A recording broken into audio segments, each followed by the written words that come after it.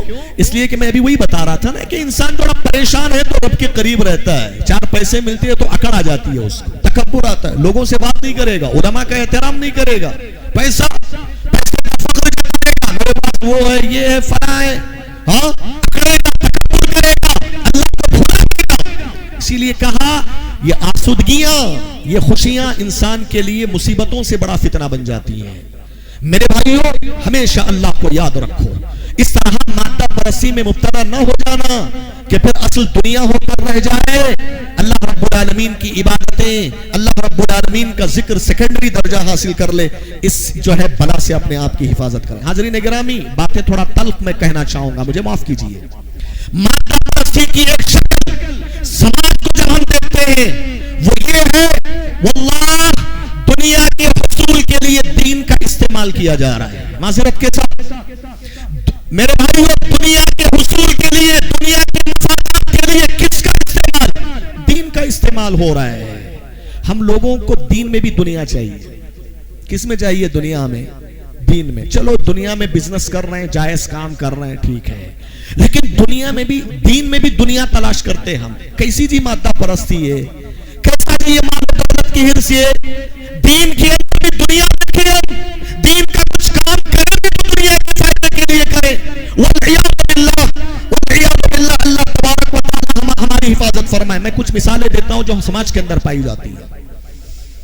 عورتیں ہو یا مرد ہو، جب کسی کو جن جادو کے اثرات ہوتے ہیں وہ ذکر و اذکار کا پابند بنے گا. کیوں؟ میری صحت اچھی ہو جائے. صبح شام کے اذکار کے اہتمام کرے گا. قرآن کی تلاوت، ٹھیک ہے، قرآن سے علاج کرنا یہ قرآن کا حق ہے. علامہ ابن قیم کہتے ہیں قرآن کے حقوق میں ایک حق یہ ہے کہ قرآن سے علاج کرواؤ اپنا، کوئی شک نہیں اس کے اندر. لیکن بات وہاں آتی ہے جب ہماری نیتوں کے اندر کھوٹ پیدا ہوتی ہے، ہماری نیتوں کے اندر بھی مادہ پرستی داخل ہوتی ہے. ہم صبح شام کے اذکار کی بھی پابندی کرتے ہیں تو بس میری صحت اچھی ہو جائے. لیکن جب اللہ تبارک و تعالی قرآن اور نبی کی دعاؤں سے اسے شفا دے دیتا ہے، چھوڑ دیتا ہے، وہ چھوڑ دیا، مقصد پورا ہو گیا نا، اچھا ہو گیا، میں اب چلنے پھرنے کے قابل ہو گیا، میں گناہ اور عیاشی کرنے کے قابل ہو گیا، پھر اب کیا ضرورت ہے؟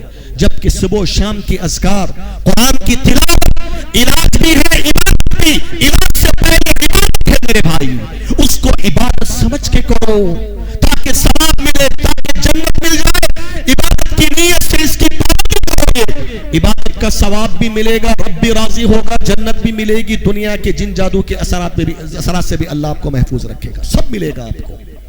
اللہ کے لیے، اللہ کے ذکر و اذکار کو، دین کا استعمال اپنے مفادات کے لیے نہ کریں. دوسری شکل، ہاں دین کا جو استعمال ہو رہا ہے ذاتی مفاد کے لیے، کیا ہے معلوم؟ ہمارے بعض نوجوان، اگر بات تلخ ہو معاف کیجئے، ہم نے نوجوانوں کو دیکھا جب ان کا رشتہ نہیں ہو رہا ہوتا ہے اور ان کے گھر والے ایک نیک لڑکی کا انتخاب کر رہے ہوتے ہیں، اور جب اس کا جو بھی اس کے گھر والے ہیں دیندار لڑکے کو دیکھ رہے ہیں، ہمارا نوجوان دین کا ناٹک رچے گا، معذرت کے ساتھ دین کا ناٹک رچے گا تاکہ اس لڑکی سے میرا نکاح ہو جائے، کیونکہ پتہ ہے کہ وہ لڑکی دیندار ہے، اخلاق ہے، خوبصورت ہے، خوبصیرت ہے، اس کو کو پانے کے لیے دین کا ناٹک رچے گا. ہم نے نوجوانوں کو دیکھا ہے شادی سے پہلے داڑھی چہرے پہ ماشاءاللہ سفید ہوئے پہ نماز پڑھ رہے, دین کی پابندی ہو رہی ہے ماشاءاللہ, لیکن جب اس لڑکی سے شادی ہو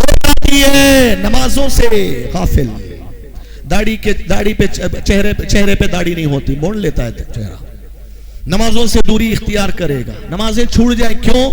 عورت حاصل ہو گئی اس کو, دنیا کے حصول کے لیے دین کا استعمال کیا ہے اس نے, دین کا اچھا ہے اس نے.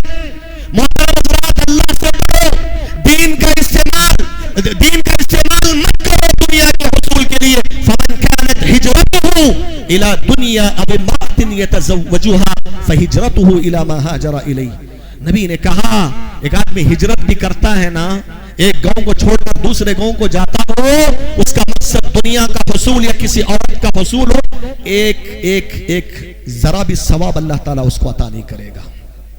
حضرات یہ حقیقت ہے. آج مادہ پرستی اتنی داخل ہو چکی ہے, رشتہ داریوں کو جوڑنا, والدین کی خدمت, بھائیوں کے ساتھ اچھا سلوک, رشتہ داروں کے ساتھ حسن سلوک, صلہ رحمی بھی مادہ پرستی کا شکار بن چکی ہے. صلہ رحمی عبادت ہے میرے بھائی, رشتہ داروں کو جوڑنا, رشتہ داروں سے بات کرنا, رشتہ داروں کے ساتھ حسن سلوک کرنا, مالی اعتبار سے ان کی مدد کرنا, سلام کلام کرنا, دین سے جوڑنا, یہ کیا ہے؟ یہ صلہ رحمی عبادت ہے. یہ آج کیا معاملہ ہے معلوم ہمارا؟ مادہ پرستی. اس میں بھی ہم نے ایسے بھی لوگوں کو جانتے ہیں, ہم اپنے رشتہ داروں سے ان کے تعلقات نہیں ہیں, دوسروں سے ان کے تعلقات زیادہ ہیں. دوسرے گھروں کو جائیں گے زیادہ, مہینے میں 1-2 بار جانا ہوتا ہے, دعوتیں ہوتی ہیں آپس میں. کیوں بھائی؟ کیونکہ وہ بزنس کا پارٹنر ہے اس کا. کس کا پارٹنر ہے وہ؟ دنیا کے پیسوں میں بزنس کا پارٹنر ہے وہ, اس لیے وہ زیادہ وہاں سے تعلقات قائم کرے گا.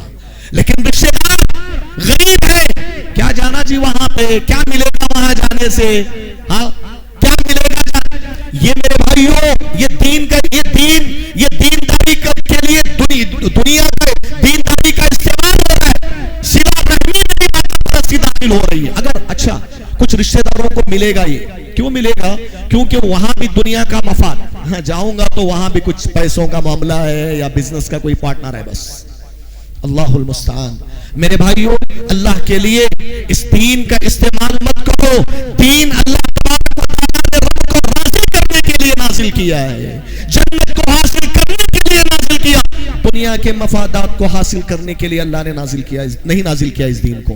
اللہ کے لیے میرے بھائیوں, اس مادہ پرستی سے اپنے آپ کو آزاد کراؤ. ایک اور شکل مادہ پرستی کی معاشرے کے اندر, تعلیم کے معاملے میں آج ہر پیرنٹس کو, اللہ ماشاء اللہ میں سب کی بات نہیں کر رہا میرے بھائیوں, اکثریت یہی ہے اپنے بچوں کو انجینئر بنائیں گے, ڈاکٹر بنائیں گے, سائنسدان بنائیں گے, لاکھوں روپے خرچ کریں گے, دین کا علم نہیں دیں گے, قرآن پڑھنا نہیں سکھائیں گے, اسلام کے ارکان نہیں بتائیں گے, ایمان کے ارکان نہیں سکھائیں گے.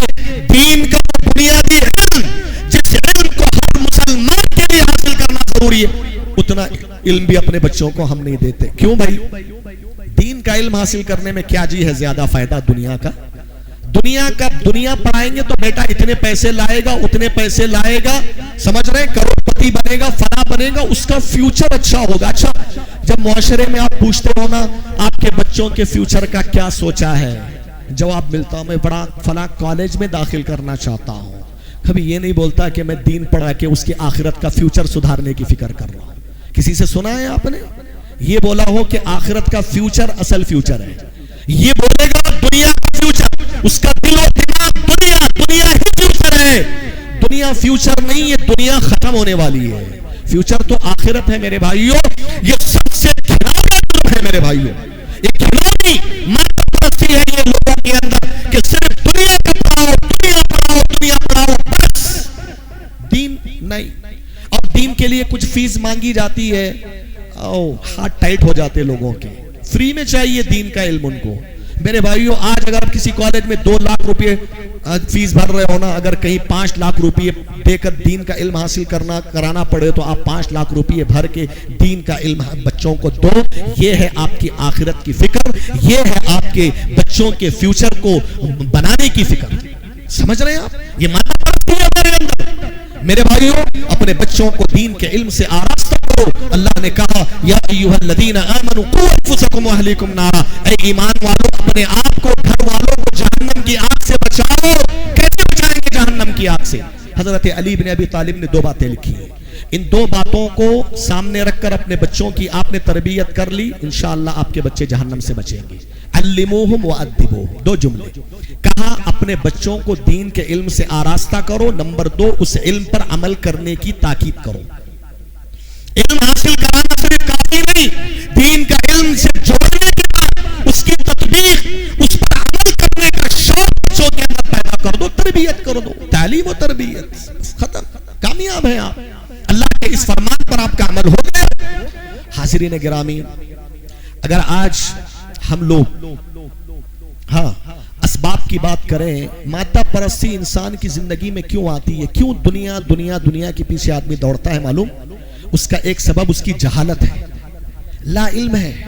کیا کس بات کی جہالت بھائی؟ آج تک ہم کو یہ بات سمجھ میں نہیں آئی دنیا کی حقیقت کیا ہے، آخرت کی حقیقت کیا ہے۔ آج اگر مسلمان یہ سمجھ لے دنیا کی حقیقت کیا ہے، آخرت کی حقیقت کیا ہے، یہ مادہ پرستی کا جنون ہم سے ختم ہو جائے گا۔ دنیا کیا ہے میرے بھائیو؟ دنیا کا معنی ہی ہوتا ہے قریب، آخرت سے بہت قریب ہے، یہ دنیا ختم ہونے والی ہے۔ دنیا کا ایک معنی یہ بھی ہے، یہ گری ہوئی چیز ہے۔ اگر ایک رف الفاظ میں بولوں میں، گھٹیا چیز ہے۔ الدنیا خصیص، یعنی دنیا کا ایک معنی گری ہوئی چیز کا آتا ہے۔ دنیا کو دنیا اس لیے کہا جاتا ہے، دنیا کی کوئی اوقات ہے ہی نہیں۔ الدنیا ملعونۃ وملعون ما فیها الا ذکر اللہ وما والا او عالم او متعلم۔ نبی نے کہا یہ دنیا کی تمام چیزیں ملعون ہیں، اللہ رب العالمین سے دور کرنے والی ہیں، آپ کو اللہ کے ذکر سے آپ کو غافل کرنے والی ہیں۔ اللہ کے نبی صلی اللہ علیہ وسلم نے دنیا کو ملعون قرار دیا ہے میرے بھائی۔ ہاں، دنیا کی حقیقت جاننا چاہتے ہو، نبی کی وہ حدیث بھی آپ نے سنی ہوگی کہ اگر اس دنیا کی قدر و قیمت اللہ رب العالمین کے پاس مچھر کے پر کے برابر بھی ہوتی، اللہ تبارک و تعالیٰ اس دنیا میں ایک کافر کو ایک گھونٹ تک پانی نہیں پلاتا۔ ہاں، میں اور واضح کرتا ہوں، تشبیہ مقصود نہیں ہے، بات سمجھانا ہے تقریب فہم کے لیے۔ آپ اگر کوئی سامان آپ کے پاس پڑا ہوا ہے جس کی کوئی ضرورت نہیں ہے، آپ کو ویسٹ پڑا ہوا ہے، وہ کوئی آدمی آ کے آپ سے پوچھتا ہے بھائی وہ سامان چاہیے، آپ کیا بولتے ہیں جواب میں؟ جا بھائی جو لے کے جانا ہے جا، مجھے اس کی ضرورت نہیں ہے، اس کی اہمیت نہیں ہے میرے پاس۔ اللہ رب العالمین کے پاس دنیا کی کوئی اوقات نہیں ہے، اسی وجہ سے اللہ مسلمانوں کو بھی دے رہا ہے، کافروں کو بھی دے رہا ہے۔ جو لینا ہے لے لو، دنیا ہم دے دیں گے۔ من کان یرید الحیات الدنیا وزینتها، من کان یرید الحیات الدنیا وزینتها نوفی الیہم اعمالهم فیہا وہم فیہا لا یبخسون۔ ہم دنیا دیتے ہیں، ہر ایک کو دیتے ہیں، کیوں؟ اس لیے کہ اللہ کے پاس دنیا کی کوئی اوقات نہیں ہے۔ مچھر کے پر کے برابر بھی دنیا کی کوئی اوقات ہوتی تو اللہ ایک کافر کو ایک گھونٹ تک پانی نہیں پلاتا۔ یہ دنیا کی حقیقت، اس کو سمجھو میرے بھائیوں۔ آخرت کی کامیابی کیا ہے؟ جنت کیا ہے؟ جنت تمہاری منتظر ہے، بشرطے کہ مخلص بن جاؤ، توحید بن جاؤ، مادہ پرستی سے باہر آؤ، آخرت کی فکر میں لگ جاؤ میرے بھائیوں۔ پیارے نبی نے فرمایا جنت کو اللہ نے اپنے ہاتھوں سے بنا۔ عبداللہ ابن مسعود کا اثر ہے مرفوع کے حکم میں، 4 چیزوں کو اللہ نے اپنے ہاتھوں سے بنایا، ان میں سے جنت بھی ہے۔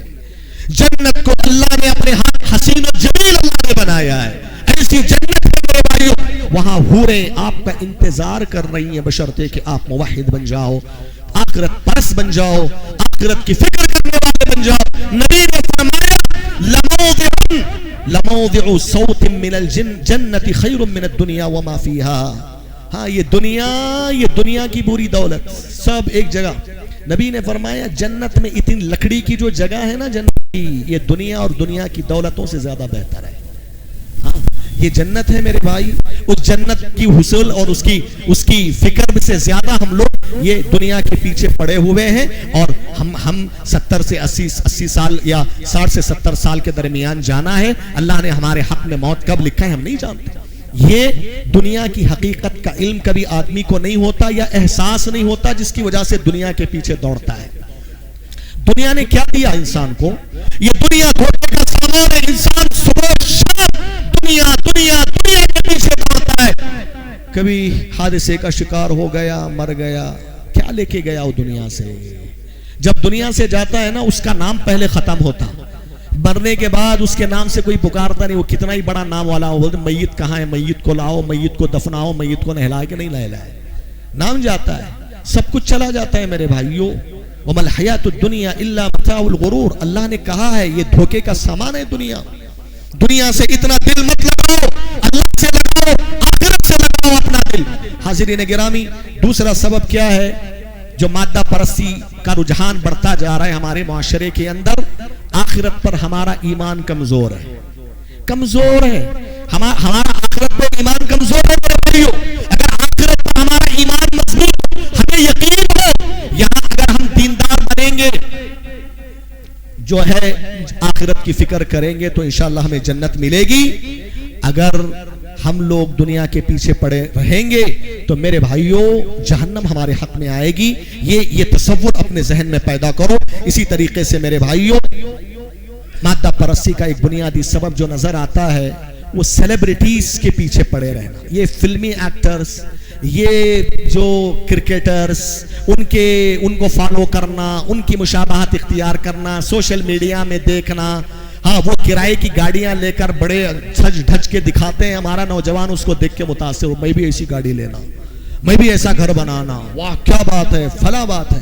ہاں میرے بھائیوں یہ سیلیبریٹیز، یہ کافر، یہ فاسق اور فاجر اور فاحش قسم کے یہ کلپس کو دیکھ کر، ان کے آسانیوں کو دیکھ کر ہمارا نوجوان متاثر ہوتا ہے، دنیا پرست بن جاتا ہے۔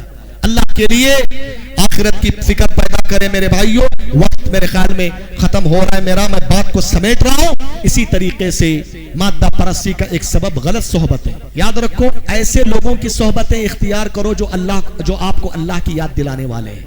ایسے لوگوں کی صحبتوں میں نہ بیٹھو جو صبح و شام دنیا دنیا کہنے والے ہیں۔ آپ ایسے لوگوں کی صحبتوں میں رہو گے پھر دنیا دار بن جاؤ گے، آخرت کی کوئی فکر تمہارے اندر نہیں پیدا ہوگی۔ حاضرین گرامی، مادہ پرستی کا ایک بڑا نقصان انسان کی زندگی میں جو ہوتا ہے، پیارے نبی صلی اللہ علیہ وسلم نے بدعا کی ہے ایسے لوگوں پہ جو دنیا کے پیچھے پڑے رہتے۔ پیارے نبی نے کیا فرمایا؟ تئیس عبد الدینار، تئیس عبد الدرہم، تئیس عبد الخمیس۔ آپ نے فرمایا کہ دینار و درہم کا بندہ ہلاک و برباد ہو جائے۔ دینار بولے تو پیسے، اللہ کے نبی نے کہا دینار کا بھی غلام ہوتا ہے، آدمی غلام ہوتا ہے کہ نہیں؟ پیسہ نچاتا ہے انسان کو، جہاں پیسہ وہاں جائے گا، حلال و حرام کے درمیان تمیز نہیں کرے گا، یہ نہیں دیکھے گا کہ اللہ اس سے راضی ہے نہیں ہے، بس پیسہ مل جائے بس۔ ایسے لوگوں کو پیارے نبی نے عبد الدینار اور عبد الدرہم کہا۔ پیارے نبی نے فرمایا دنیا کا کچھ فائدہ ملتا ہے تو اللہ سے راضی رہتا ہے، دنیا کی کوئی مصیبت ملتی ہے تو اللہ سے ناراض ہو جاتا ہے۔ نبی صلی اللہ علیہ وسلم نے ایسے لوگوں پر بدعا فرمائی ہے۔ مقصد حقیقی سے آدمی غافل ہوتا ہے۔ ہمارا مقصد اللہ کی بندگی ہے۔ یہ دنیا کے جو چیزیں ہیں میرے بھائیوں یہ وسائل ہیں زندگی گزارنے کے، ورنہ ہمارا اصل مقصود زندگی گزارنے کا اللہ کی بندگی ہے۔ وما خلقت الجن والانس الا لیعبدون۔ اسی طریقے سے میرے بھائیوں مادہ پرستی کا ایک نقصان، آپ کا دین برباد ہو جاتا ہے، آپ کا دین برباد ہو جائے گا۔ نبی نے مثال دے کر کہا دو بھیڑیوں کو بکریوں کے ریوڑ میں، آپ بھوکے بھیڑیے ہیں کسی بکریوں کے ریوڑ میں بھیج دو، کیا کریں گے؟ وہ چیر پھاڑیں گے، کھائیں گے بکروں کو۔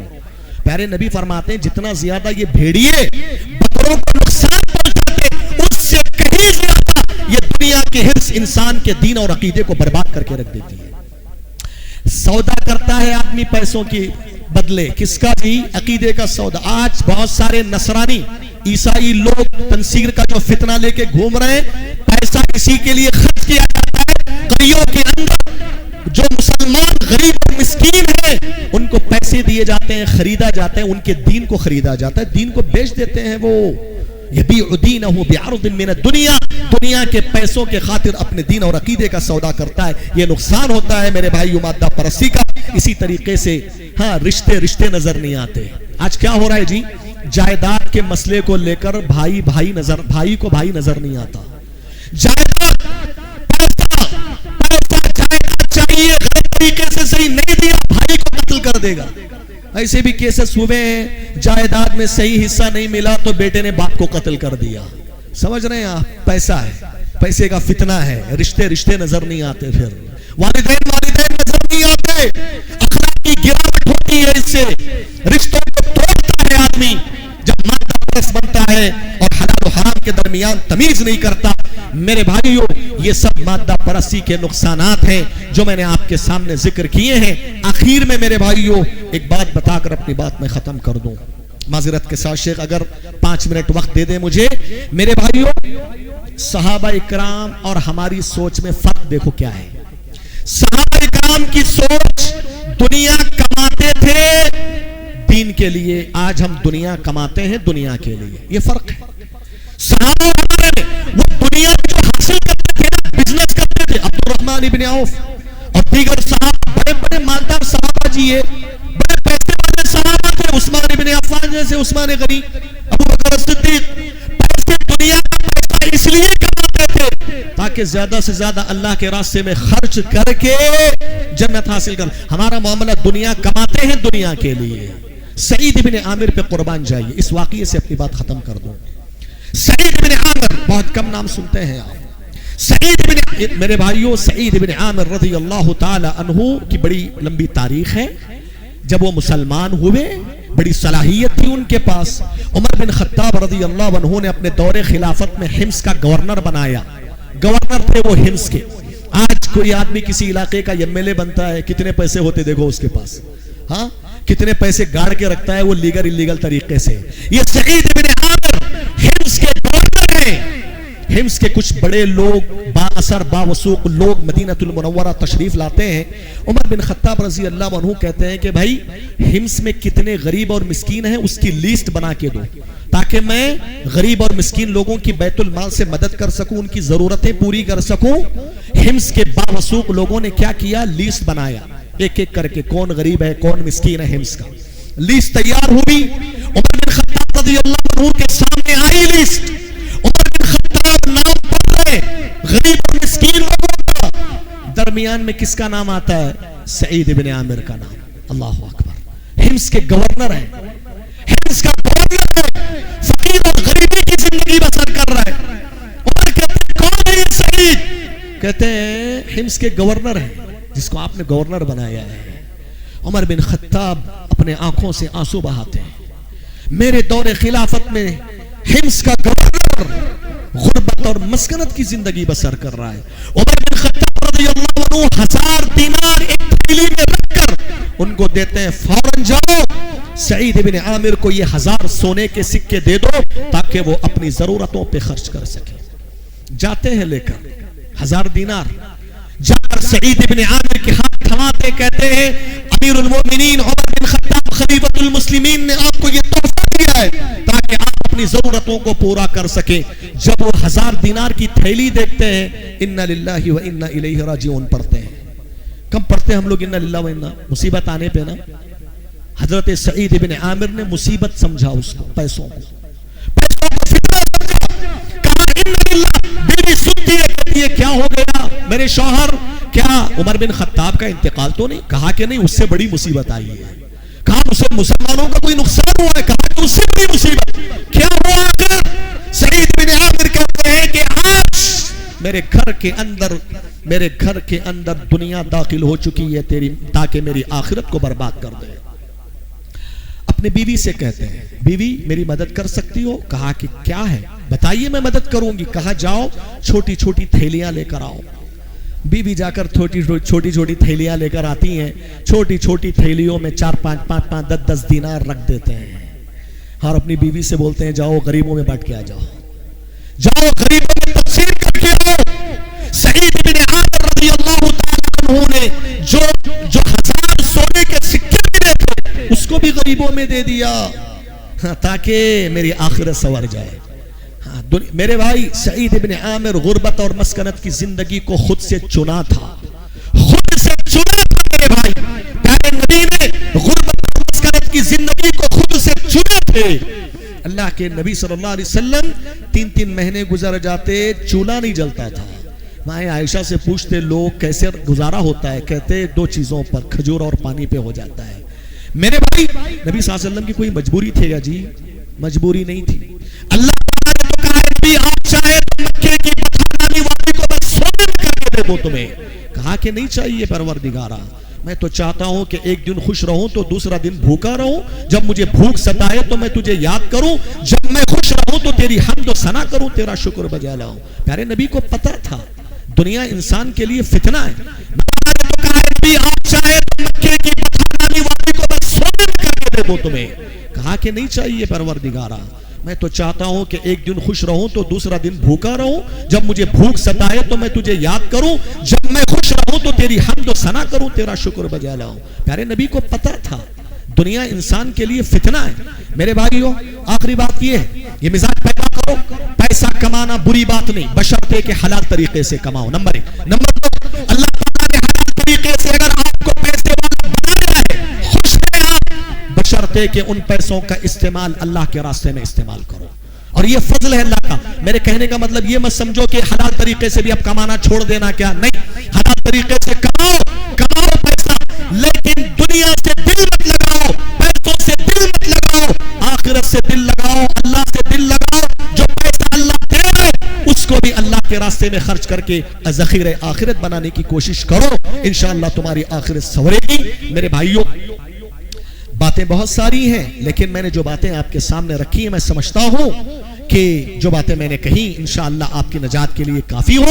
اللہ رب العالمین سے میں دعا کرتا ہوں کہ رب العالمین جو باتیں میں نے سب آپ کے سامنے کہی ہیں, سب سے پہلے مجھے, آپ حضرات اور خواتین, اللہ تعالیٰ اس پر عمل کی توفیق عطا فرمائے. اللہ تبارک و تعالیٰ ہمیں دنیا پرستی سے اللہ ہماری حفاظت فرمائے. اللہ تعالیٰ ہمیں ہر دم آخرت کی فکر کر کے ایمان اور عمل صالح کے ساتھ زندگی گزارنے کی اللہ ہم سب کو توفیق عطا فرمائے.